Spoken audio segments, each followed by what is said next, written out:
বিশুদ্ধ ইসলাম প্রচারের লক্ষ্যে সারা দেশে ৫৬০টি মডেল মসজিদ নির্মাণের উদ্যোগ নেন বিগত আওয়ামী সরকার। যার ধারাবাহিকতায় রাজশাহীর গোদাগাড়ীতে ১০ কোটি টাকা ব্যয়ে নির্মাণ করা হয় মডেল মসজিদ। নির্মাণের ৩ বছরের মাথায় ঝুঁকিপূর্ণ হয়ে উঠেছে এই মসজিদ। মুসল্লিরা বলছেন, যে কোনো সময় ঘটতে পারে বড় ধরনের দুর্ঘটনা। রাজশাহীর গোদাগাড়ী উপজেলা মডেল মসজিদ ও ইসলামিক সাংস্কৃতিক কেন্দ্র উদ্বোধনের ৩.৫ বছরের মাথায় এবার মসজিদের গেটে ঝুঁকিপূর্ণ ব্যানার টাঙিয়েছে স্থানীয়রা। বৈদ্যুতিক শর্ট সার্কিট এতটাই ঝুঁকিপূর্ণ যে হালকা বৃষ্টিতেই বিদ্যুতায়িত হচ্ছেন মুসল্লিরা। মসজিদের ভেতরে পড়ে বৃষ্টির পানি, পিছলে পড়েন সাধারণ মানুষ।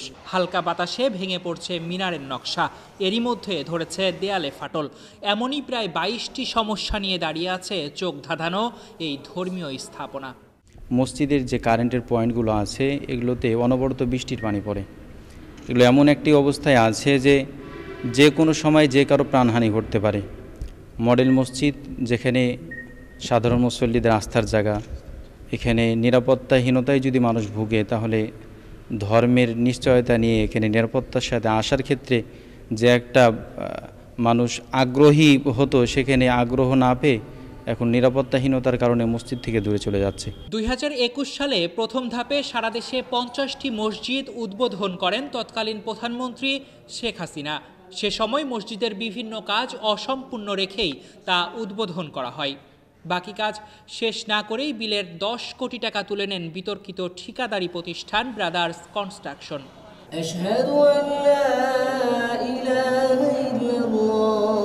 মসজিদ দেখভালের দায়িত্বে থাকা খাদেম মুয়াজ্জিন বলছেন, মসজিদের দেয়াল ফেটে যাচ্ছে, নিচে দেওয়া মার্বেল পাথর নিম্নমানের, অধিকাংশ পাথর ভাঙা এবং ফাটা, চারপাশের লোহার নকশাই ধরেছে মরিচা।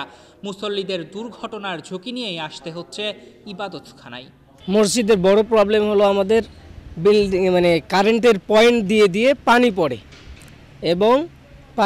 এবং গোটা বিল্ডিং আর্থিং হয়ে যায় এবং এমনকি মাউথপিসও আর্থিং হয়েছে। আমি আজান দিতে গিয়ে অনেক সময় আমি শক করেছে আমার, এবং মসজিদের মূল গেট যেটা, এই গেটেও ঢুকতে গেলে আর্থিং হয়ে যায়। এভাবে ফাটতে থাকা আস্তে আস্তে বৃদ্ধি পায়, তাহলে অসুবিধা নয় যে ঝুঁকি বাড়বে, আরও আতঙ্কিত হবো আমরা বা নিরাপত্তাহীনতায় ভুগবো আমরা আর কি।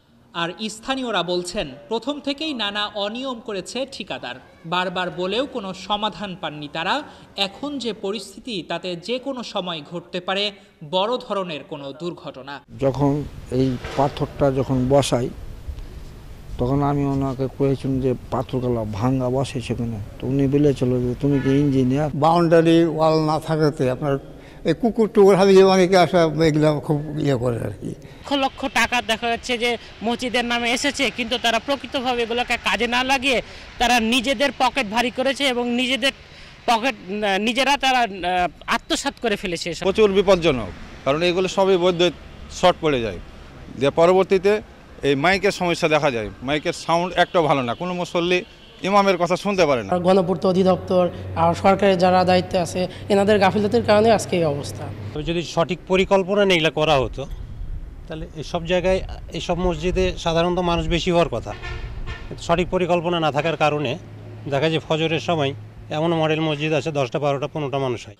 অভিযোগের বিষয়ে জানতে ঠিকাদার সৈয়দ জাকির হোসেনের মুঠোফোনে একাধিকবার কল করা হলেও তিনি ধরেননি। তার প্রতিষ্ঠানে গিয়েও তাকে পাওয়া যায়নি। তবে এ বিষয়ে অতিরিক্ত জেলা প্রশাসক ও গণপূর্ত বিভাগ বলছে, সমস্যাগুলো চিহ্নিত করে সমাধানে কাজ করছেন তারা। আমরা দেখেছি নিউজ পেপারে যে গোদাগাড়ী উপজেলা মডেল মসজিদে একটি সমস্যার বিষয়। তো এই বিষয়ে উপজেলা নির্বাহী অফিসার প্রয়োজনীয় পদক্ষেপ গ্রহণ করেছে।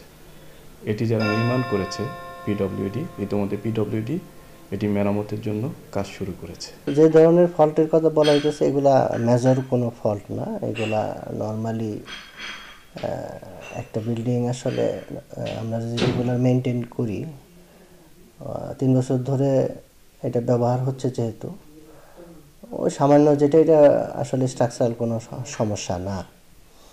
তো এটা আমরা ঠিকাদারের মাধ্যমে এটা ঠিক করার ব্যবস্থা করে দিচ্ছি আসলে।